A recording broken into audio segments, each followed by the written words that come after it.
चलिए शुरू करिए।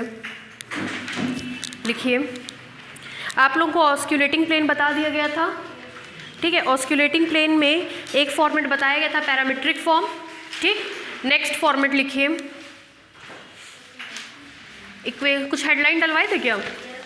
Equation of osculating plane at a point of a curve which is intersection of two surfaces, यह headline डलवा दिए थे। मतलब अब की बार हमारा जो कर्व का इक्वेशन है वो इंटरसेक्शन ऑफ टू सर्फेसेज के फॉर्म में होगा। तब हम किस प्रकार से ऑस्क्यूलेटिंग प्लेन को निकालेंगे उसका फॉर्मूला डिराइव कर रहे हैं। अच्छी बात यह कि इस पर बेस्ड क्वेश्चंस नहीं है, मतलब फॉर्मूला आता है तो कभी वैसा दिया गया रहेगा तो आप भी फॉर्मूले में बस वैल्यूज रख दीजिएगा, क्वेश्चन सॉल्व हो जाएगा, ठीक है। लिखिए, let the equation of curve is, let the equation of curve is, let the equation of curve is given as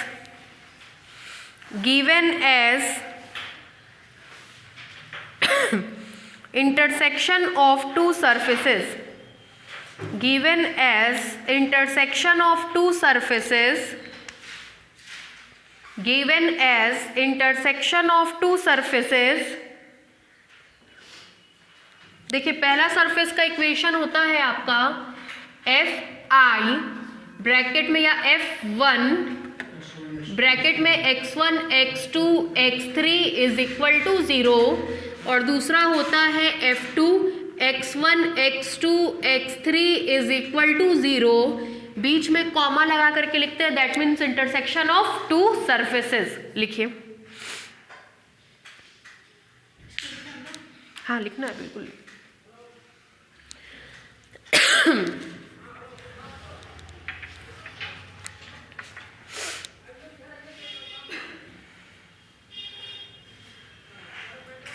हो गया? फिर लिखिए, then the equation of osculating plane, then the equation of osculating plane, then the equation of osculating plane at a point capital P bracket में xi, capital P bracket में xi on the curve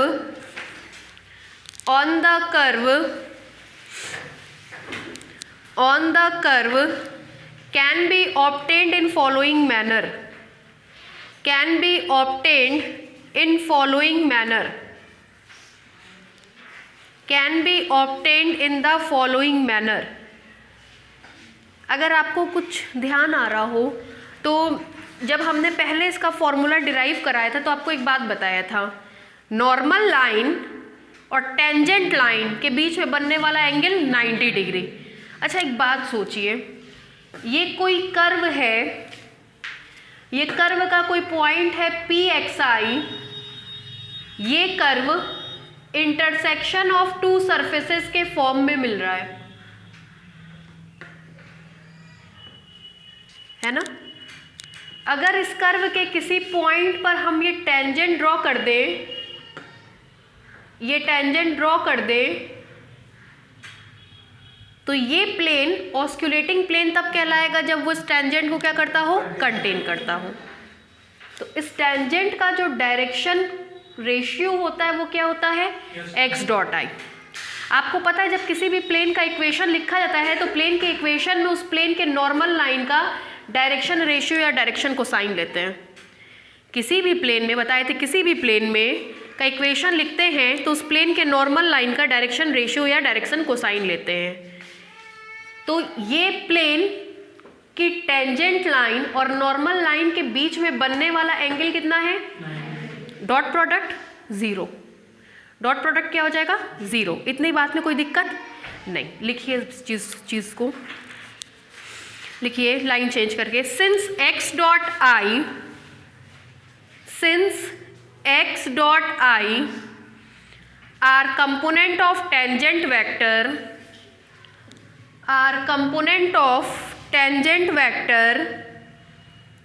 to the the curve at point P, to the curve at point P and, अब जो लिखवा रहे हैं वो underline कर लीजिएगा, आगे वो टॉपिक हमको पढ़ना है, अभी ज़रूरत पड़ गई तो बता दे रहे हैं। And del F1 upon del XI, इधर देखिए, ये इस प्लेन के नॉर्मल का डायरेक्शन रेशियो होता है। ये हम आप लोगों को पढ़ाएंगे फर्स्ट फंडामेंटल फॉर्म में। अगर सरफेस का इक्वेशन दिया गया हो तो सरफेस के नॉर्मल लाइन का डायरेक्शन रेशियो होता है। ये कब पढ़ाएंगे? फर्स्ट फंडामेंटल फॉर्म में, मतलब इस चैप्टर के ठीक बाद। अगर ये सरफेस का इक्वेशन दिया गया हो तो इसके नॉर्मल लाइन का डायरेक्शन रेशियो क्या होगा? Del F2 upon del XI। इस सरफेस के नॉर्मल का direction ratio del F1 upon del XI और इस सरफेस के नॉर्मल का direction ratio del F2 upon del XI। Normal का डायरेक्शन रेशियो, टेंजेंट का डायरेक्शन रेशियो, दोनों के बीच में बनने वाला angle 90 degree, dot product 0। Tangent का डायरेक्शन रेशियो, नॉर्मल का डायरेक्शन रेशियो, दोनों के बीच में बनने वाला एंगल 90 डिग्री, डॉट प्रोडक्ट 0। मतलब हम लोग को मिलेगा x dot I del F1 upon del XI is equal to 0 और दूसरा मिलेगा x dot I del F2 upon del XI is equal to 0। ठीक है, लिखिए।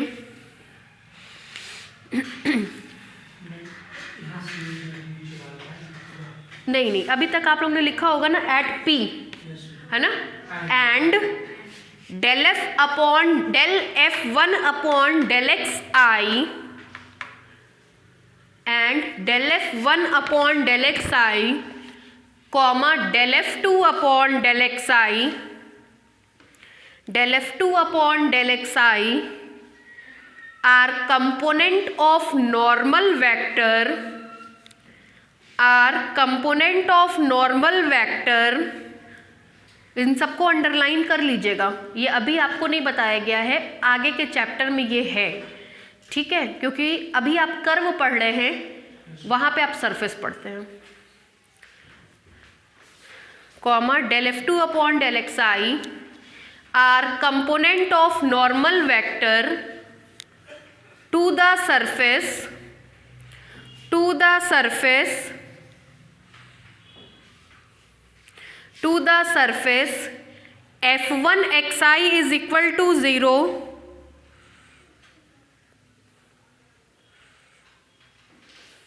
F1 XI is equal to 0 and F2 XI is equal to 0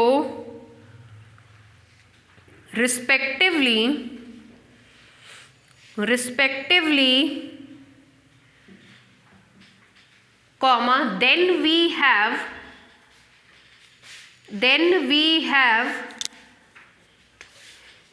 ये दोनों line लिखी, इसको डालिए इक्वेशन नंबर 1। कल कहाँ आप लोग अपने सर से पार्टी वार्टी मांग लिए भाई?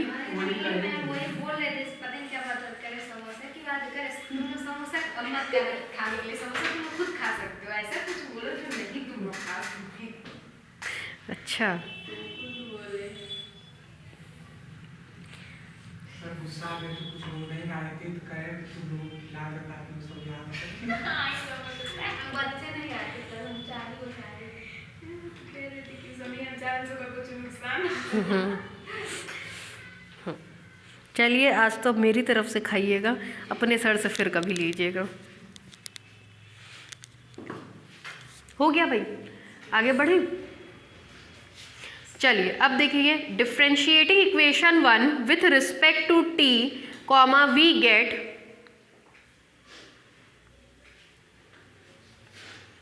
Differentiating equation 1 with respect to t comma we gate.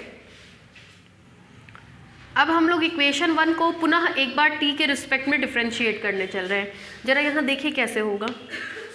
Product of two functions, पहले फंक्शन को करेंगे तो x double dot I del F1 upon del x I plus x dot i del upon del T del F1 upon del x I is equal to 0, ठीक है।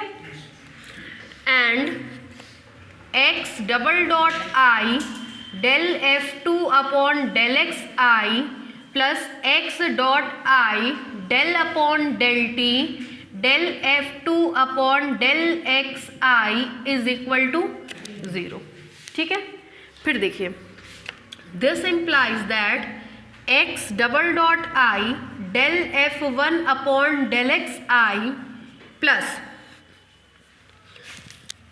X dot i, ये तो t के respect में differentiate होगा नहीं, किसके respect में होगा, x के ही।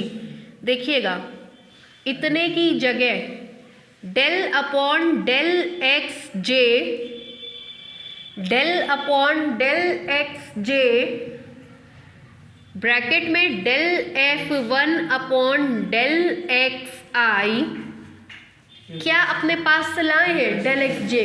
बैलेंस करने के लिए del x J upon del X T is equal to 0, ये कट जाएगा, वापस से del upon del X T del upon del T del upon del T del F1 upon del x I आ जाएगा,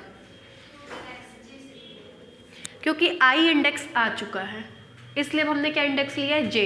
पुनः आई लेते तो डेल F1 डेल एक्स आई के रिस्पेक्ट में 2 बार कैसे डिफ्रेंशिएट होता था, इंडेक्स हमने क्या ले लिया, अलग अलग, हाँ ये वाला लिखे, ठीक है। एंड दूसरे वाले को लिखेंगे तो x double dot i del F2 upon del x I plus x dot i, दूसरा वाला del upon del x J del F2 upon del x i del x J upon del t is equal to 0। This implies that x double dot i del F1 upon del x I plus ये और ये x dot i x dot j, क्यों भाई, x dot i x dot j del del मिल करके del 2 F1 upon del x i del x j is equal to 0। And दूसरा वाला x double dot i del F2 upon del x I plus x dot i x dot j del 2 F2 upon del x i del x j is equal to 0। यहाँ तक में कोई doubt हो तो बताइए, clear है, उतारिए।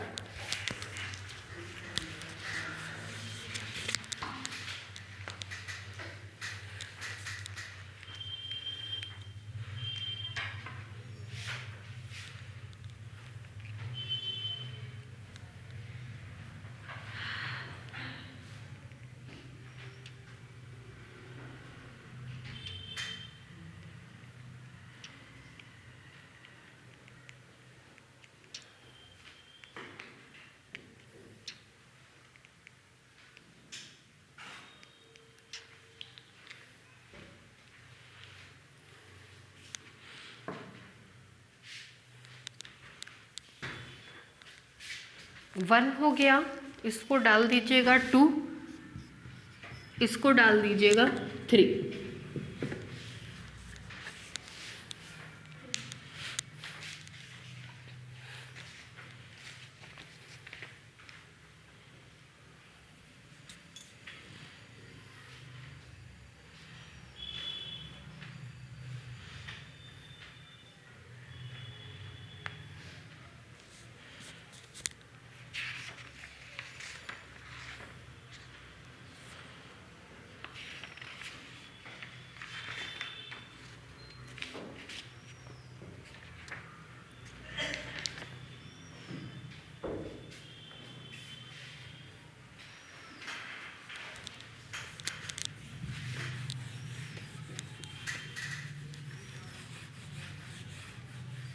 हो गया भाई?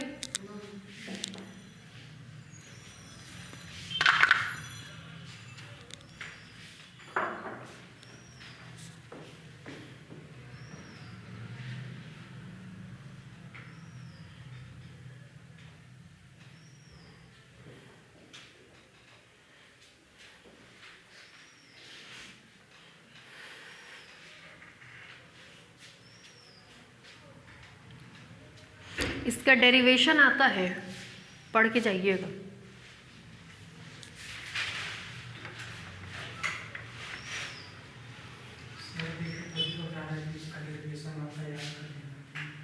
दरअसल सर का भी रिसर्च वर्क डीजी पे ही है, ठीक है। बस हम लोग अलग अलग रिसर्च स्कॉलर्स के अंडर में हैं, वो अलग के अंडर में, हम अलग के अंडर में। मेरा टॉपिक अलग है, उनका अलग है। सर सिद्धार्थ नगर यूनिवर्सिटी से थे, हम यहीं के थे।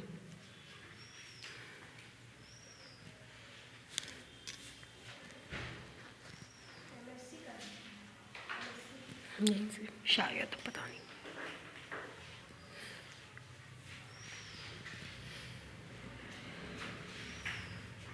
हो गया भाई? अब ज़रा इक्वेशन नंबर 2 और 3 को देखिए। हम रिजल्ट लिखेंगे डायरेक्टली, आपको समझा दे रहे हैं।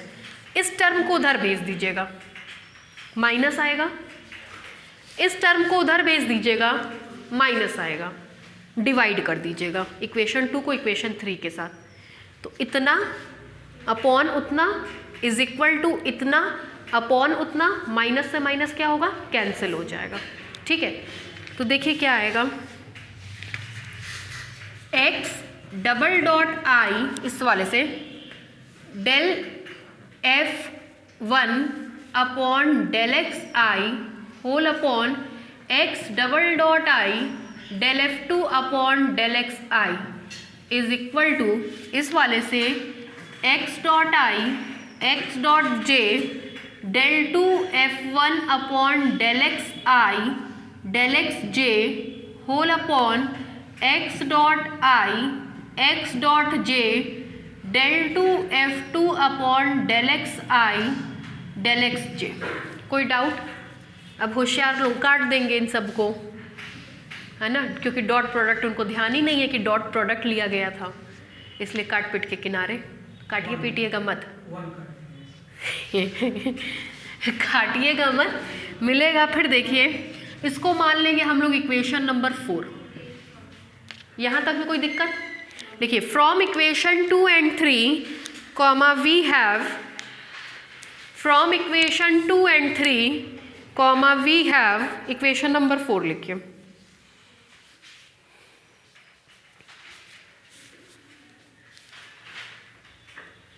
अभी तो सिद्धार्थ यूनिवर्सिटी में फैकल्टी नहीं बैठता है, सब इधर से उधर डिवाइड कर देते हैं।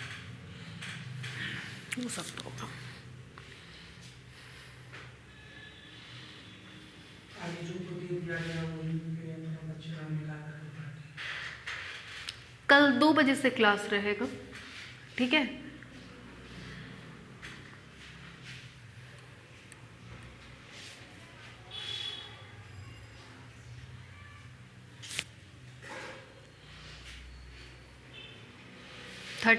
फर्स्ट ऑफ है आप लोग का, सेकंड को टेस्ट है। क्या चीज़ का टेस्ट है पता है ना? ये ना हो हमको पता ही नहीं था, हम तो ये पढ़ लिए वो पढ़ ली, उसी में रोना धोना मच गया सब।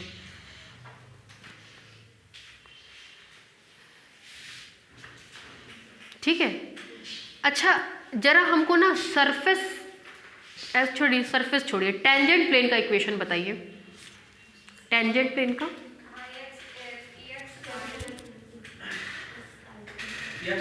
कैपिटल की स्मॉल?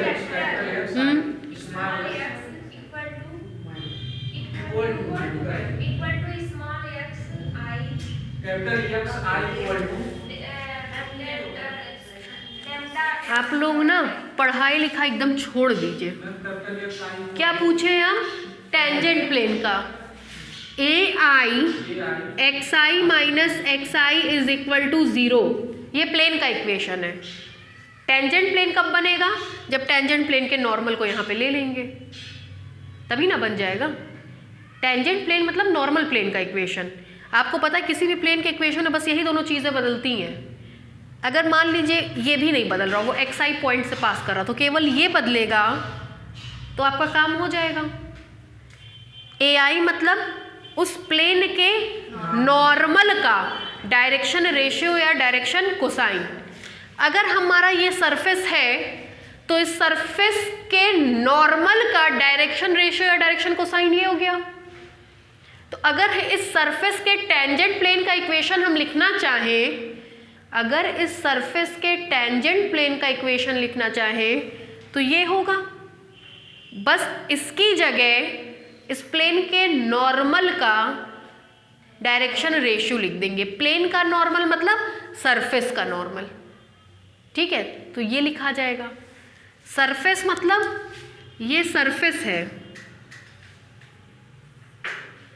सरफेस के किसी पॉइंट पर ये प्लेन है। सरफेस का नॉर्मल मतलब प्लेन का नॉर्मल। तो अगर सरफेस का नॉर्मल का डायरेक्शन रेशियो या डायरेक्शन कोसाइन ये है तो प्लेन के नॉर्मल का भी डायरेक्शन रेशियो या डायरेक्शन कोसाइन यही होगा।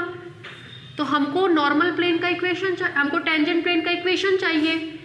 टेंजेंट को कंटेन करता होगा, टेंजेंट के परपेंडिकुलर लाइन को नॉर्मल लाइन, ये नॉर्मल लाइन का डायरेक्शन रेशियो है, रख दीजिए। तो मिलेगा del F1 upon del x i capital X I minus small x I is equal to 0। ये पहले वाले प्लेन के टेंजेंट का इक्वेशन हो गया। पहले वाले प्लेन के टेंजेंट लाइन या टेंजेंट का इक्वेशन लिखेंगे तो प्लेन के नॉर्मल लाइन, टेंजेंट के भी तो नॉर्मल लाइन होगी, ठीक। तो हम प्लेन का जब इक्वेशन लिखते हैं तो कहते हैं प्लेन के नॉर्मल लाइन का डायरेक्शन रेशियो लेंगे। प्लेन के नॉर्मल लाइन सरफेस की नॉर्मल लाइन है और सरफेस की नॉर्मल लाइन का डायरेक्शन रेशियो ये है, तो प्लेन की भी नॉर्मल लाइन का डायरेक्शन रेशियो यही होगा। यहाँ पे रख दिया तो ये इस सरफेस के टेंजेंट प्लेन का इक्वेशन हो गया, ठीक। और इस सरफेस के टेंजेंट प्लेन का equation del F2 upon del x I minus x I is equal to 0। Surface का नॉर्मल वही होगा जो इसके टेंजेंट प्लेन का नॉर्मल होगा, ठीक है। सरफेस का नॉर्मल वही होगा जो इसके टेंजेंट प्लेन का नॉर्मल होगा। यदि ये सरफेस का नॉर्मल है तो टेंजेंट प्लेन का भी नॉर्मल वही होगा, ठीक है। आगे बढ़े, लिखिए इक्वेशन 4 के नीचे से लिखिए, now the equation of tangent plane, now the equation of tangent plane,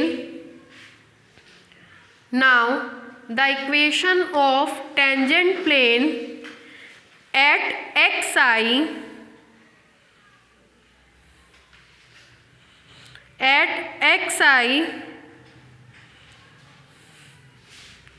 of the surface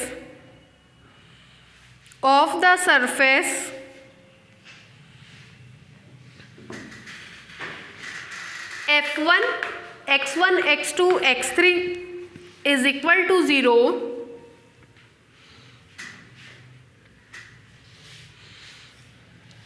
and F2 bracket में x1 x2 x3 is equal to 0 are respectively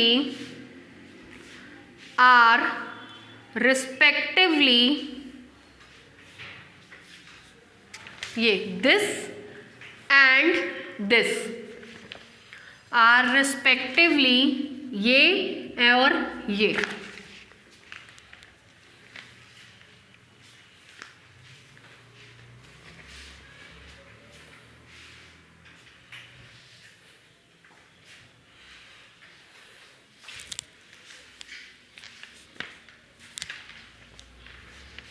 एक बार आप लोगों ने बहुत पहले पढ़ा होगा कि अगर किसी प्लेन का इक्वेशन चाहिए और दो प्लेन का इक्वेशन पता है तो दो प्लेन के हेल्प से कैसे रिजल्टिंग को लिखा जाता है। कहते हैं पहले प्लेन का इक्वेशन प्लस लैम्डा दूसरे प्लेन का इक्वेशन इज इक्वल टू 0। अगर हमको एक रिजल्टिंग प्लेन चाहिए वो इन दोनों प्लेन की हेल्प से मिल रहा है, तो भाई ये भी टेंजेंट को कंटेन कर रहा है, टेंजेंट प्लेन हो गया, ये भी टेंजेंट को कंटेन कर रहा है, टेंजेंट प्लेन हो गया। तो दो प्लेन किसी एक पॉइंट पे टेंजेंट को कंटेन कर रहे हैं। रिजल्टिंग प्लेन क्या होगा? ऑस्कुलेटिंग प्लेन क्या होता है? वही प्लेन होता है जो उस पॉइंट पे टेंजेंट को क्या करता है? कंटेन करता है, नेबरिंग पॉइंट से पास करता है। तो अगर इन दोनों का कंबाइंड लिखना होगा तो कंबाइंड लिखने के लिए कहते हैं xi minus xi del f1 upon del xi plus lambda xi minus xi del f2 upon del xi is equal to 0। अब जो होशियार होते हैं वो xi माइनस xi को कॉमन ले लेते हैं। कॉमन लेने के बाद product of two function is equal to 0, किसी एक को 0 के बराबर कर देते हैं, रिजल्ट आ जाता है ना अमृता? तो यहाँ पे हम लोग कॉमन क्यों नहीं ले रहे हैं? क्योंकि ये डॉट प्रोडक्ट है, डॉट प्रोडक्ट में कॉमन नहीं ले सकते। ठीक है, चलिए लिखिए, नीचे से लिखिए hence the equation of osculating plane, hence the equation of osculating plane, hence the equation of osculating plane will be of the form, will be of the form, will be of the form, equation number 5 लिखिए।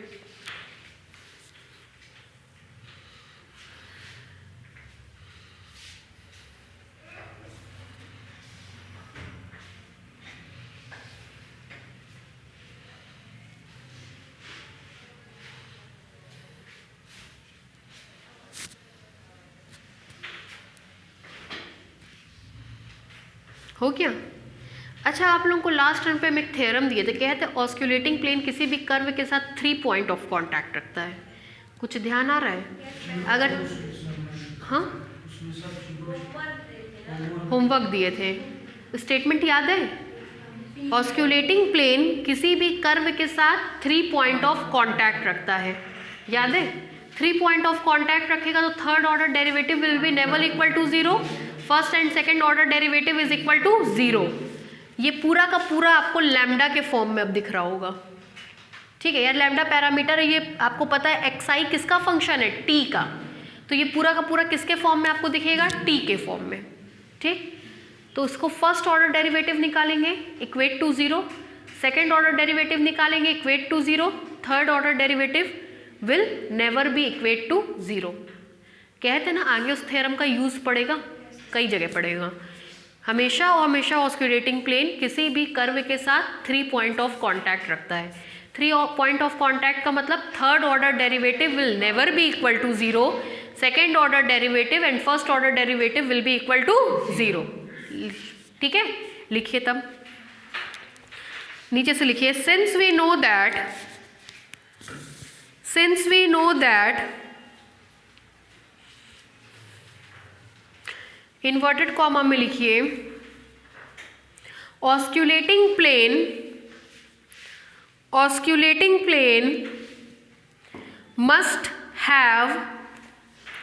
must have 3 point of contact, must have 3 point of contact or contact of second order, contact of second order with the curve,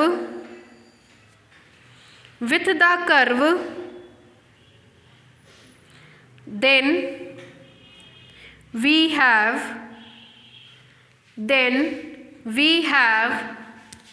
चलिए भाई differentiate कराइए, हमको तो आता नहीं है differentiation, आप लोग जो करा दें कराइए। पहले तो हमको ये बताइए कौन कौन डिफ्रेंशिएट हुआ, किसके रिस्पेक्ट में कर रहे हैं? टी के। ये तो पैरामीटर हो गया, ये डिफ्रेंशिएट होगा नहीं। xi फंक्शन है टी का, डिफ्रेंशिएट होगा। Del f1 upon del xi नहीं होगा, क्योंकि वो किसके रिस्पेक्ट में डिफ्रेंशिएट होता है, एक्स के, टी के रिस्पेक्ट में डिफ्रेंशिएट नहीं होता है। लैम्डा पैरामीटर होना नहीं है, ये टी के रिस्पेक्ट में होगा, ये होना नहीं है, ये होना नहीं है। दैट मीन्स केवल और केवल स्मॉल एक्स आई किसके रिस्पेक्ट में डिफ्रेंशिएट होगा, टी के। आपको ध्यान आ रहा होगा कर्व के इक्वेशन को ला के इसमें सेटिस्फाई कराते थे, तो एक्स आई की जगह एक्स आई टी हो जाता था। तो कौन फंक्शन टी का बनता है, एक्स आई, तो कौन डिफ्रेंशिएट होगा, एक्स आई होगा। कराइए इसको डिफ्रेंशिएट, जैसे ही आप करोगे मिलेगा minus x dot i del F one upon del x I minus lambda zero x dot i del F two upon del x I is equal to, minus का multiply कर दें तो किसी को कोई दिक्कत नहीं। और दूसरा वाला करेंगे तो मिलेगा x double dot i del F one upon del x I plus lambda x double dot i del F two upon del x I is equal to zero. Second order derivative, first order derivative second order derivative will be equal to zero, third order derivative will never equal to zero. तो हम वहां तक जाएंगे ही नहीं, बात ही खत्म हो गई। यहां तक में कोई डाउट? इसको हम मान रहे हैं इक्वेशन नंबर 6 और इक्वेशन नंबर 7। ये क्या भाई, इक्वेशन नंबर 6 जरा देखिए, कहीं आपको ऊपर नीचे दिख जाएगा, एकदम सेम टू सेम हम शक्ल की तरह। ये लैम्डा से जोड़ करके इसको लिखा गया है, जोड़ के देख लीजिए, this quantity plus lambda this quantity is equal to zero plus lambda into zero that is zero. तो ये तो आइडेंटिकल हो गया, क्योंकि ये हमको किस इक्वेशन से मिल रहा है, इक्वेशन नंबर 1 से। बिल्कुल बकवास बात हो गई, मतलब हमने किसी चीज़ को सॉल्व किया, अंत में वही मिल गया जो हमारे पास था, तो ये तो बिल्कुल बेकार हो गया। क्यों? क्योंकि जो रिजल्ट था वही मिल गया, सॉल्व करने पर इसकी कोई वैल्यू नहीं रही। पता चला फेल हो गया इस साल, अगले साल जो है फिर से बैक पेपर दिया और तो और देखिए उतना ही नंबर आ गया जितना पिछले साल था। क्या हुआ, कोई फ़ायदा हुआ? कुछ नहीं। फेल हो गए, बैक पेपर दिया, रिजल्ट वही आ गया जो पिछले साल था। इस चीज़ की वैल्यू ख़त्म हो गई, कोई कीमत नहीं है। तो इसकी कोई कीमत नहीं है, इसकी कीमत होगी, इसको लेकर के चलेंगे। ठीक है, लिखिए, यहाँ से डॉट मिट गया है, लिखिए। देन वी हैव के बाद इक्वेशन नंबर 6 और 7 उतार लीजिए।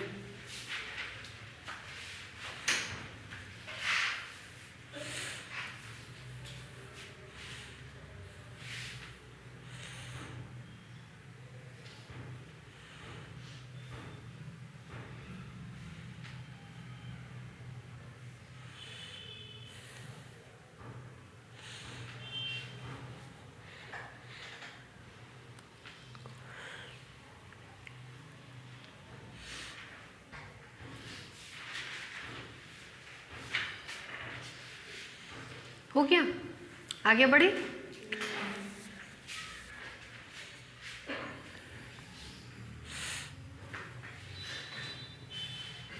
हो गया 6 7, नीचे से लिखिए, क्लियरली इक्वेशन 6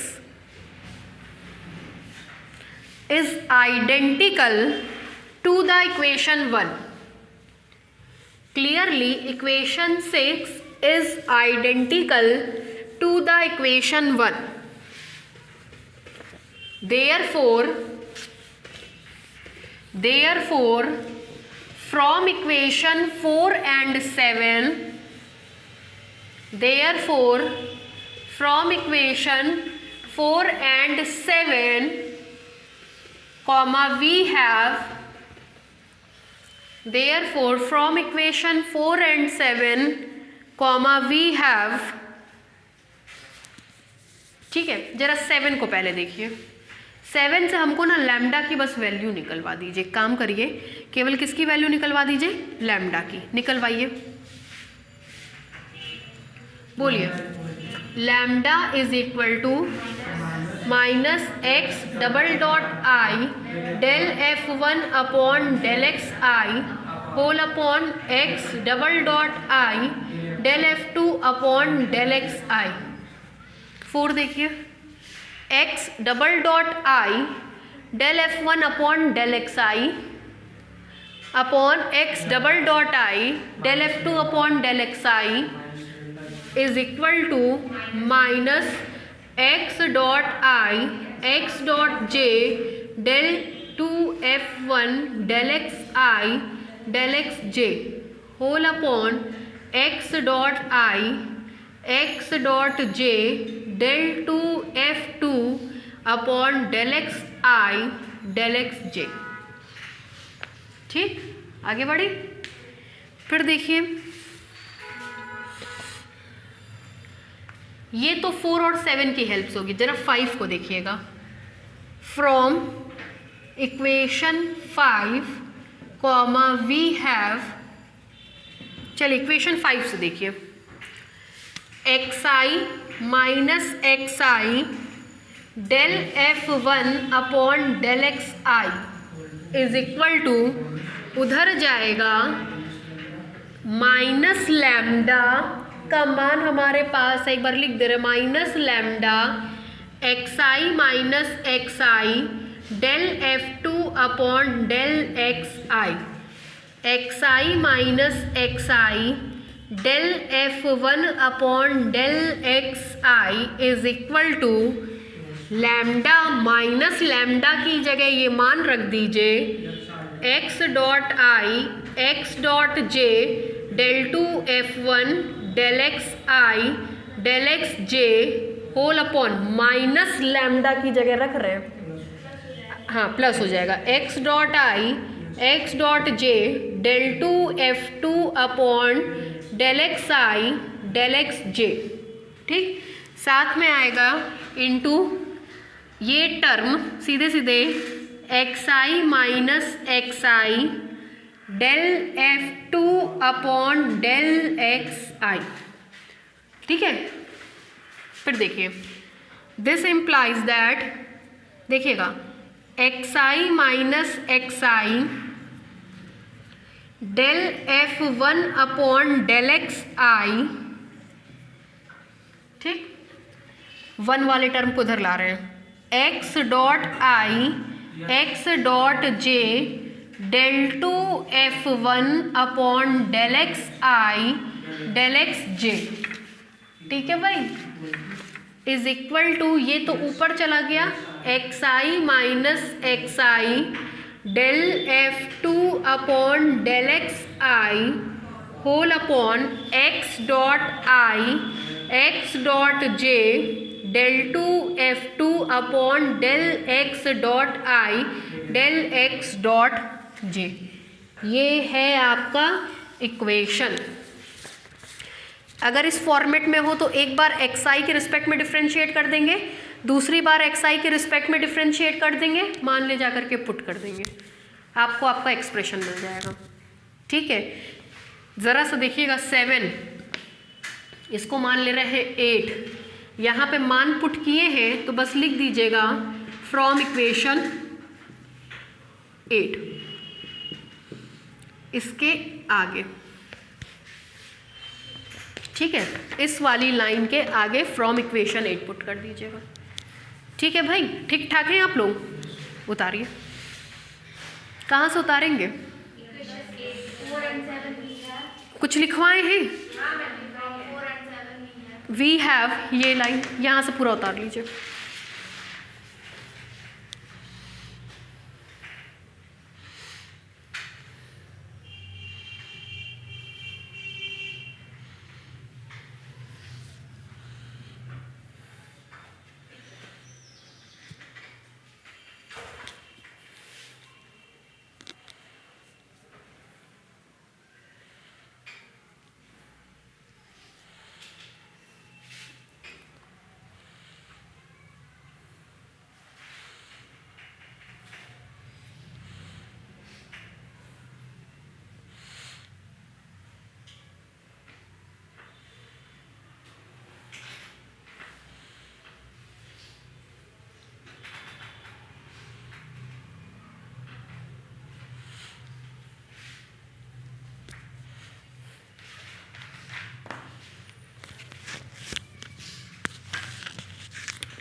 हमको यहाँ पे आते हैं तभी मेरा सर्दी और हो जाता है। इतना ही हो गया भाई, बतिया रही थी आप लोग।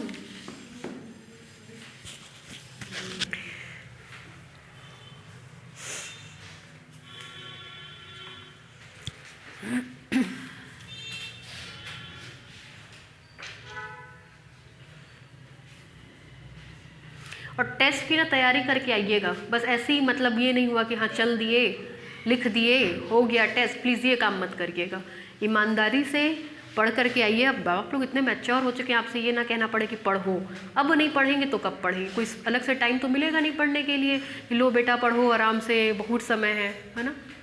तो please focus on your studies. सब बेकार है अगर आप खुद पढ़ाई ना करें तो, कोचिंग वोचिंग सब बेकार है करना।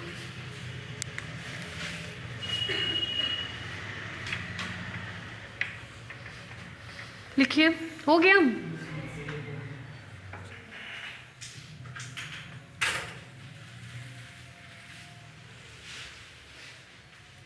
बोले, which is the equation of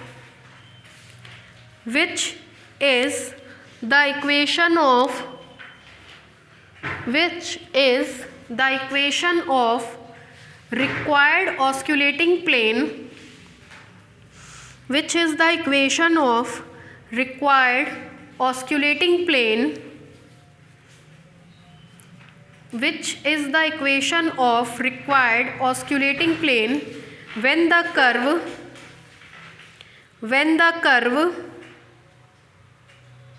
is in the form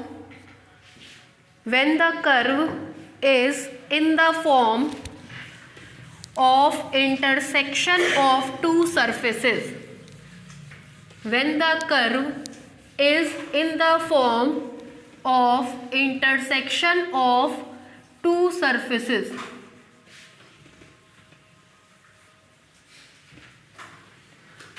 ठीक है, चलिए नेक्स्ट हेडलाइन डालिए, सम इम्पॉर्टेंट डेफिनेशंस। सम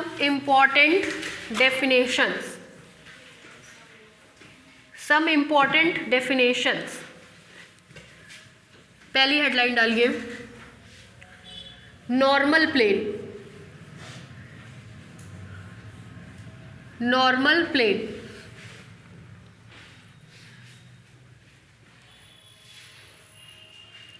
चलिए देखिए, अभी तक ऑस्कुलेटिंग क्या पढ़ा आपने? किसी भी कर्व के किसी पॉइंट पे टेंजेंट लाइन को कंटेन करने वाला प्लेन ऑस्कुलेटिंग प्लेन। दूसरी बात, नेबरिंग पॉइंट से होकर के पास करेगा। तीसरी point Q tends to P। ठीक है, अब है नॉर्मल प्लेन। परिभाषा से क्लियर है, किसी कर्व के किसी पॉइंट पर लिया गया नॉर्मल प्लेन, उस पॉइंट पर खींचे गए नॉर्मल को कंटेन करेगा। मतलब अगर ये आपका टेंजेंट प्लेन है तो उसके परपेंडिकुलर आपका नॉर्मल प्लेन होगा। टेंजेंट को कंटेन करने वाला plane tangent plane, normal line को कंटेन करने वाला प्लेन नॉर्मल प्लेन। ठीक है, टेंजेंट लाइन को कंटेन करने वाला plane tangent plane, normal line को कंटेन करने वाला प्लेन नॉर्मल प्लेन। लिखिए, नॉर्मल प्लेन में, हेलो, अच्छा लिखिए, the normal plane. Gupta ji बाहर एक वो आदमी खड़ा होगा, पार्सल दे रहा, ले लीजिए। The normal plane at a point capital P bracket में xi, the normal plane at a point capital P bracket में xi, the normal plane at a point capital P bracket में xi to the given curve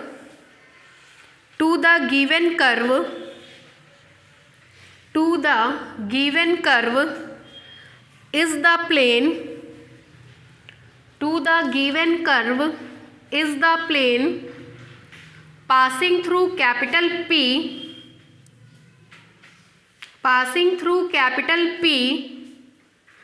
and perpendicular to the tangent at P, and perpendicular to the tangent at P, and perpendicular to the tangent at P, capital P।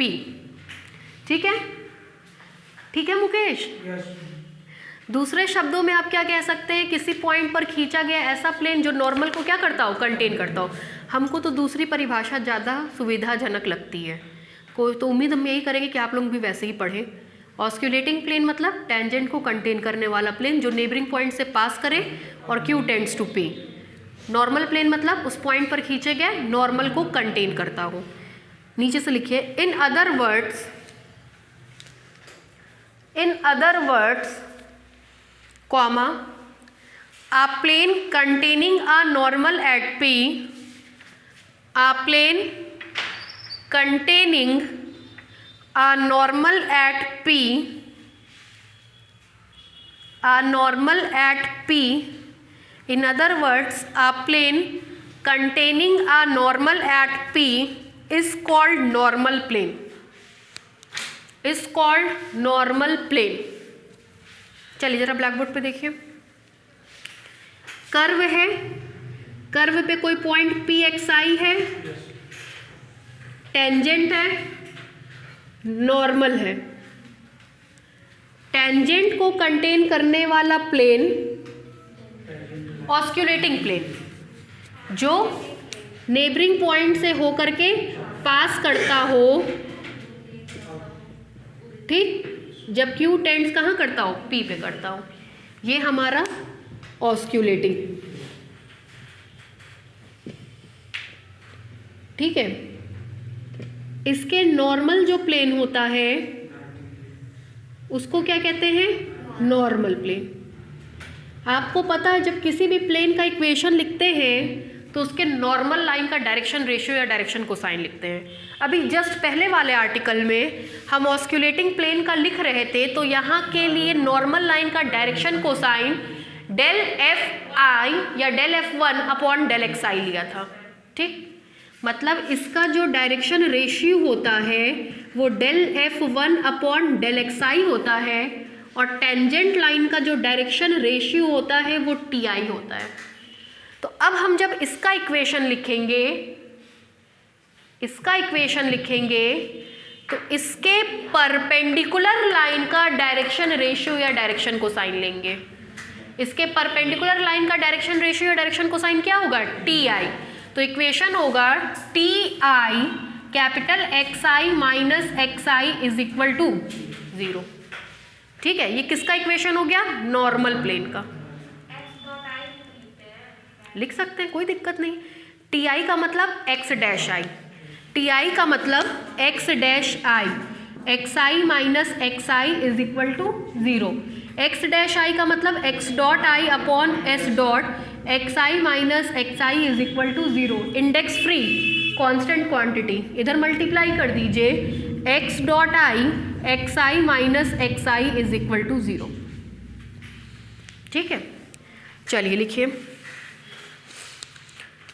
नीचे से लिखिए, the equation of normal plane, the equation of normal plane at point P is, the equation of normal plane at point P is,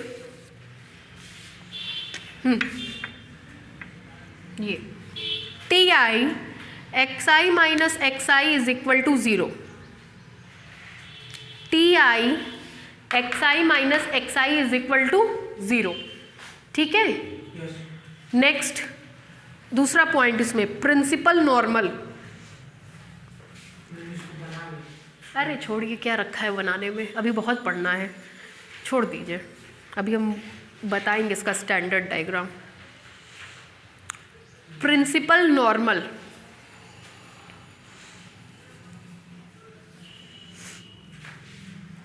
ये आपके लिए नया है ना, principal normal. लिखिए,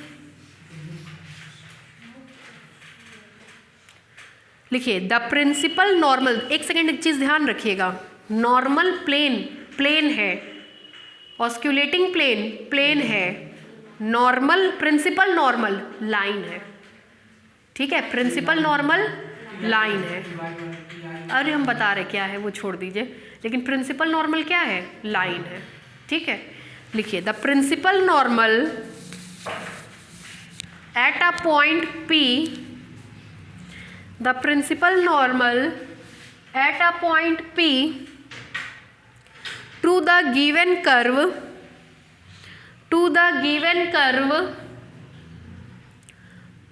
is the line which is perpendicular to the tangent at P, which is perpendicular to the tangent at P and lies at capital P, to the tangent at capital P and lies in the osculating plane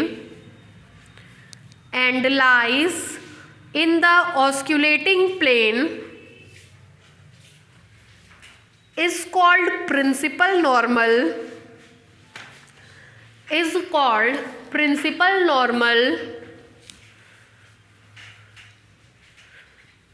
देखिए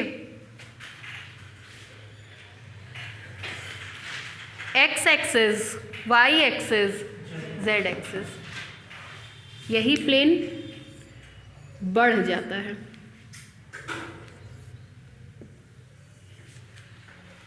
क्या हुआ?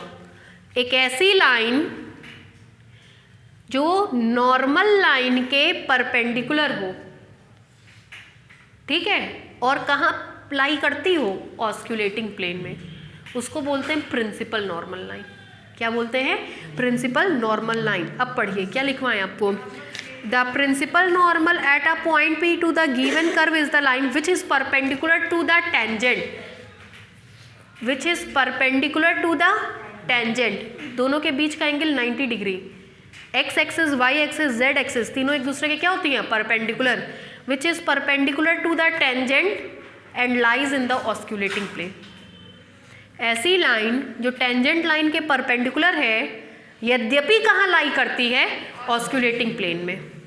ऑस्क्यूलेटिंग plane वो जो tangent line को contain करता था, normal plane वो जो नॉर्मल लाइन को कंटेन करता था। प्रिंसिपल नॉर्मल की परिभाषा ऑस्क्यूलेटिंग से देंगे, एक तो टेंजेंट के परपेंडिकुलर, दूसरा ऑस्क्यूलेटिंग प्लेन में ही लाई करता हो, तो उसको क्या बोलते हैं? Principal normal. और इसको डिनोट करते हैं हम लोग PI से। कैसे डिनोट करते हैं? PI से। लिखिए, and it is denoted by PI, and it is denoted by PI, and it is denoted by PI। ठीक है।